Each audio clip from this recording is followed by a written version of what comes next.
entrer direct dans la délicatesse d'Olivier Bellamy qui traverse ce dictionnaire amoureux, qui est donc un 7e ou 8e livre, qui est en tous les cas le second de la collection des dictionnaires amoureux. Donc Olivier Bellamy, je vous le disais, est une star. D'ailleurs, elle a fait se déplacer. Non, mais évidemment, lui-même n'est pas au courant. Mais enfin, quand je vois qu'aujourd'hui, d'abord, nous avons de nombreuses réservations, mais beaucoup de gens se sont déplacés de Paris, de Menton. À Saint-Tropez, tout le monde est une star.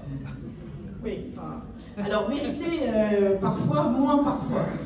Donc Olivier est effectivement, pour ceux qui le connaissent, a animé un rendez-vous qui s'appelait Passion Classique sur Radio Classique pendant 15 ans.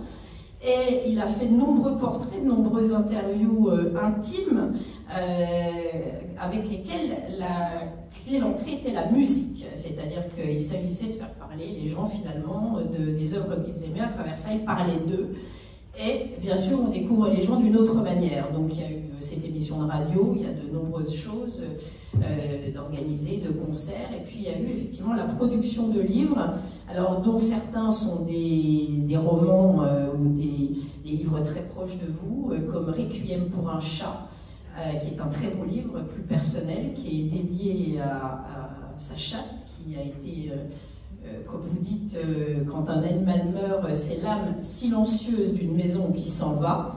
Alors nous, on est très amoureux des animaux ici. Hein. Vous avez fait connaissance avec Gigi, aujourd'hui, la petite bulldog française, et on aime beaucoup les animaux. C'est vrai que les chats et la musique, il y a d'ailleurs un... Puis il y a quand même une grande figure de Saint-Tropez, oui, que Henri-Jean Servat connaît bien, qui incarne quand même l'amour et la défense des animaux. Absolument. Et puis, bien sûr, notre hôtesse aussi, passionnée. Madame Drey, absolument.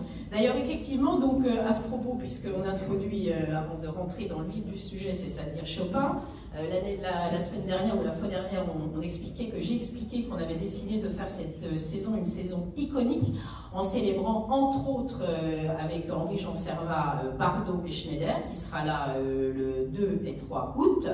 On a célébré la semaine dernière Hardy à travers le livre de Marie-Dominique Lelièvre. On recevra le fils d'Alain Delon. Donc on fait une saison iconique avec également Raphaël Baquet qui va nous parler de Karl Lagerfeld, parce qu'on a décidé de célébrer finalement la magie de Saint-Tropez, la magie qui fibre ce village unique, mythique.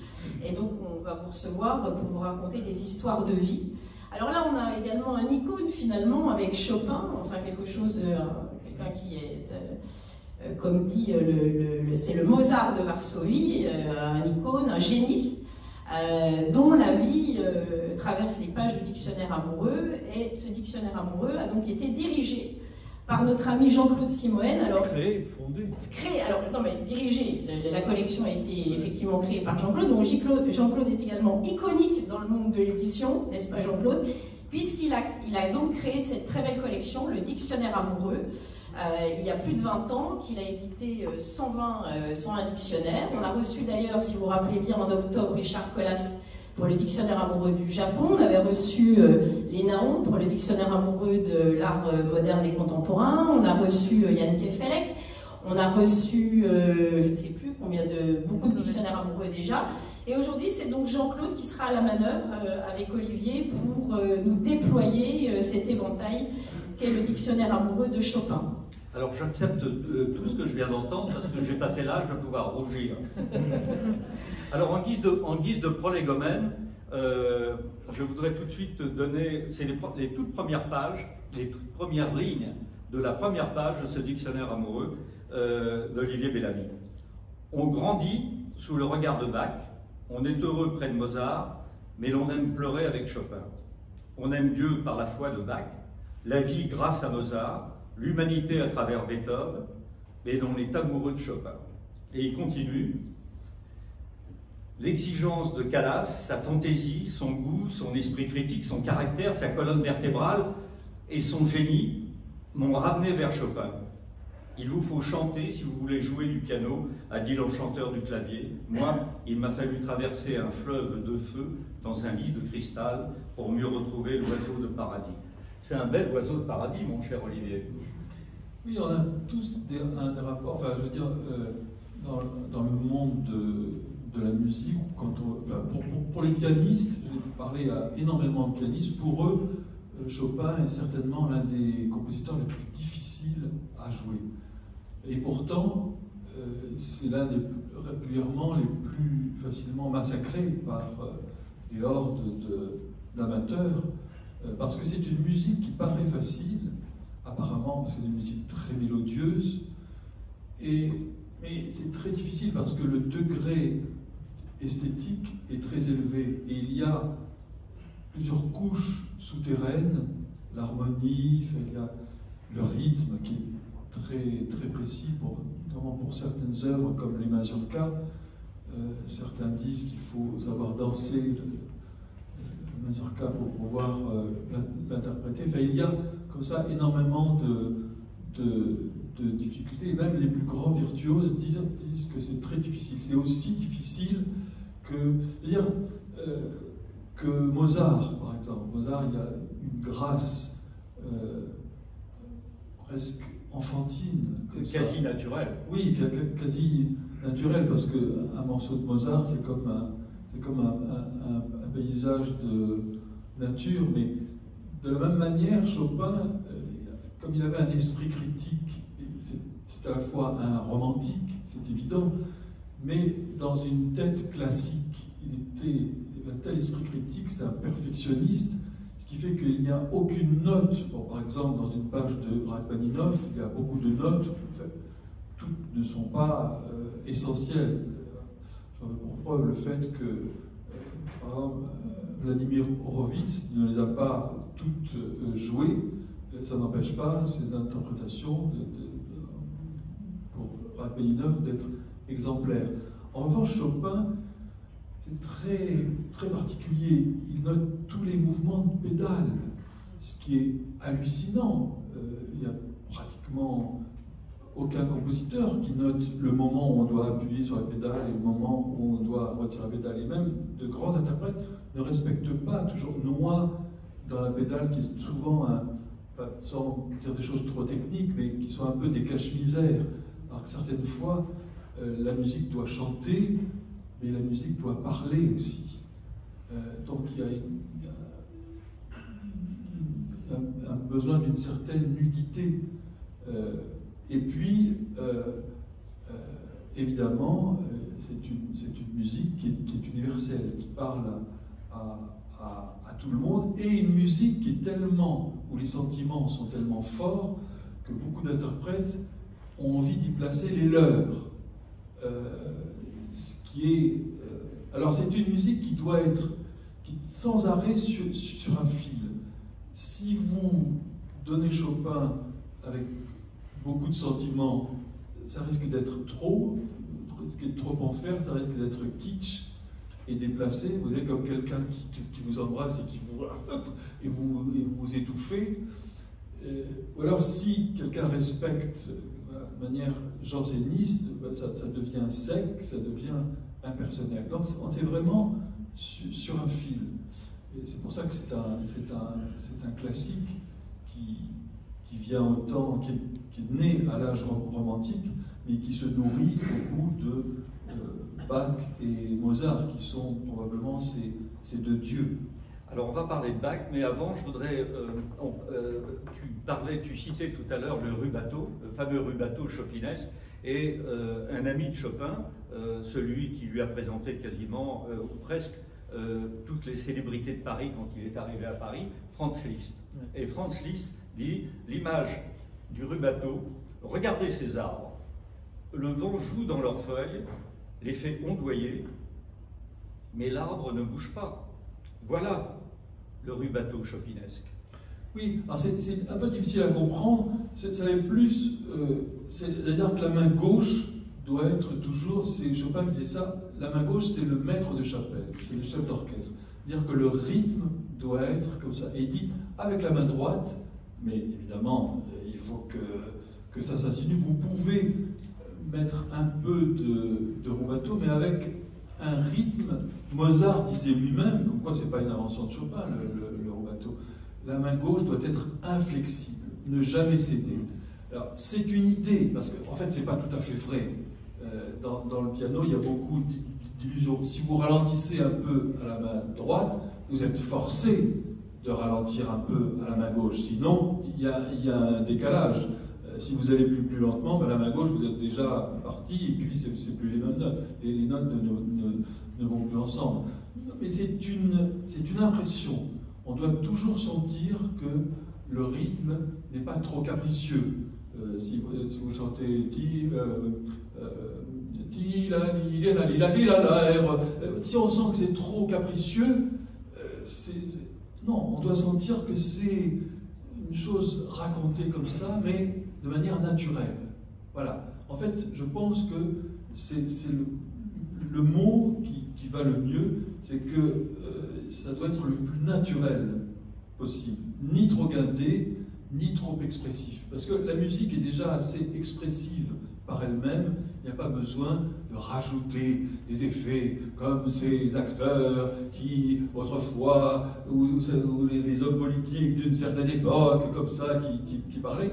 Non, parler simplement. Ce qui parler naturellement. Parler naturellement. Ce qui ne veut pas dire non plus, comme il y a d'autres acteurs que je ne citerai pas, qui parfois parlent cette espèce de se parler vérité, ou quand on est au théâtre, on ne comprend rien, parce que évidemment, si vous parlez naturellement sur une scène de théâtre et sans technique, donc ça doit être toujours, c'est à ça que sert la technique, c'est à donner l'illusion que c'est parfaitement naturel, que vous êtes sur une scène de théâtre, mais en fait vous êtes chez vous, vous êtes dans un palais, vous êtes dans un...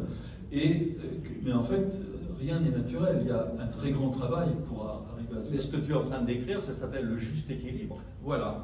Oui, ben voilà, exactement. Alors, on va commencer un peu par le début, c'est-à-dire la famille de Chopin. Alors, le père est français. Oui, il est lorrain. D'ailleurs, Chopin est un nom français. Alors, ça embête beaucoup les Polonais. Hein. Oui, mais la mère est polonaise. La mère est polonaise, une petite noblesse, et voilà, donc c'est quand Chopin, en fait Chopin, le père Chopin avait suivi son protecteur, enfin, et puis donc et puis il s'est complètement adapté, c'est là qu'il a rencontré sa femme. Voilà, c'est ça.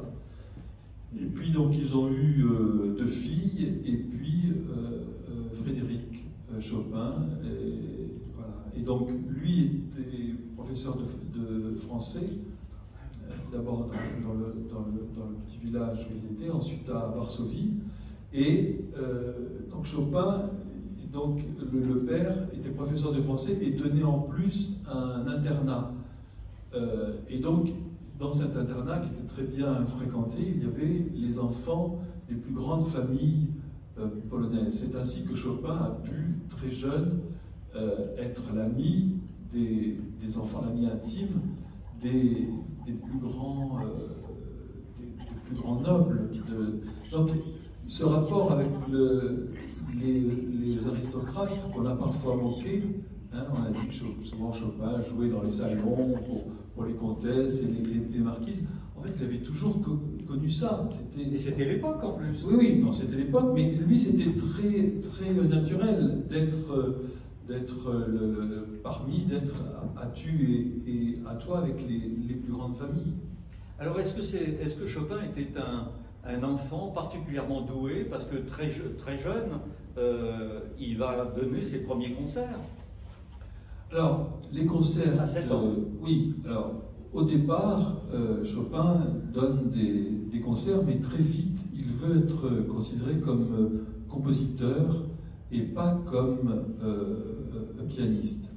En plus, il a, dès le début, une constitution assez délicate, une santé fragile, et il a aussi une esthétique et un jeu qui va, comme je l'ai dit, c'est un classique, en tant que compositeur, mais aussi comme interprète.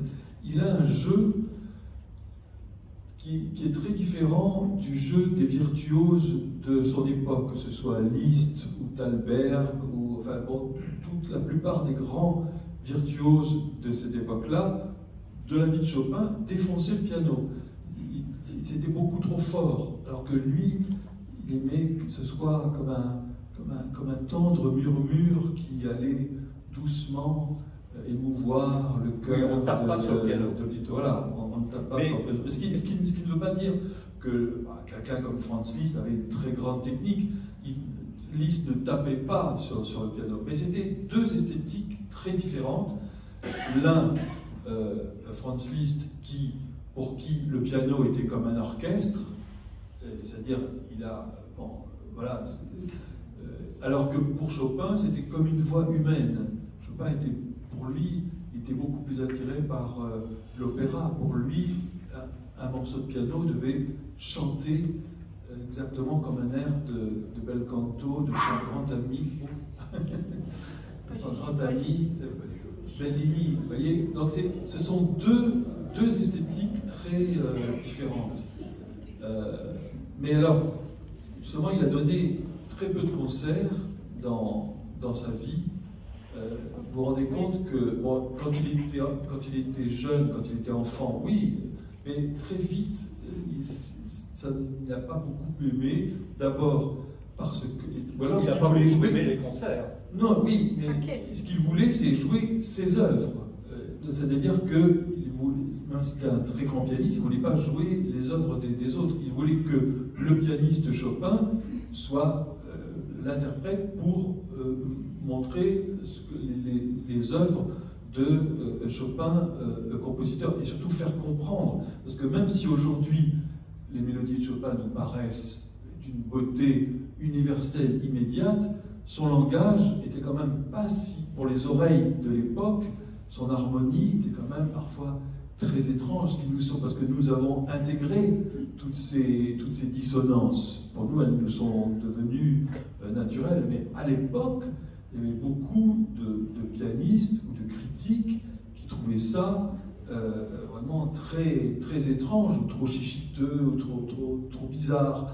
Mais dès que Chopin lui-même se mettait au piano, là, tout le monde comprenait vraiment ce qu'il voulait. Et tu écris à propos des rapports entre Liszt et Chopin des choses extrêmement justes. Quand il entend, c'est Liszt, quand il entend jouer Chopin le 26 février 1832, Chopin arrive à Paris en 1831, à la salle Pleyel. La salle Pleyel qui n'était pas la salle Pleyel actuelle, c'était une petite salle Pleyel. Voilà, Liszt comprend deux choses.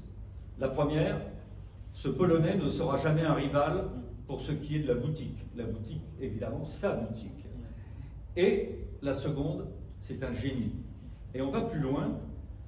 Liszt se transforme en statue de sel devant le premier cahier des 12 études de Chopin.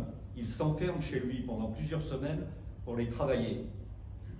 Et il conclut: j'aimerais lui voler sa manière de rendre mes propres études. Voilà, ça c'est Chopin qui dit ça. C'est vrai que leur jeu était très différent, leur personnalité est très, très différente. Si l'on veut parler animal, j'ai envie de dire que Liszt était plutôt chien, était plutôt ou un cheval fougueux, alors que Chopin c'était plutôt comme un chat, quoi, assez délicat, qui n'aime pas